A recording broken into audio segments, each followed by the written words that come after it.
have to make sure that God is number one in my heart. That's the best God you can have in any case.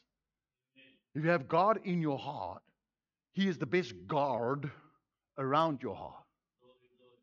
If you've got this rhythm, discipline, because you're not allowed to use the word discipline, Ems. People frown and they discipline. Okay. Rhythm, principles.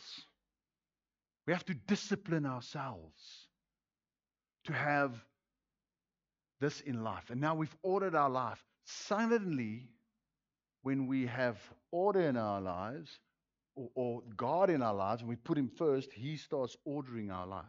He starts sorting out the mess. He starts unpacking the cupboard and repacking it, defragging us. And all the nonsense starts falling off.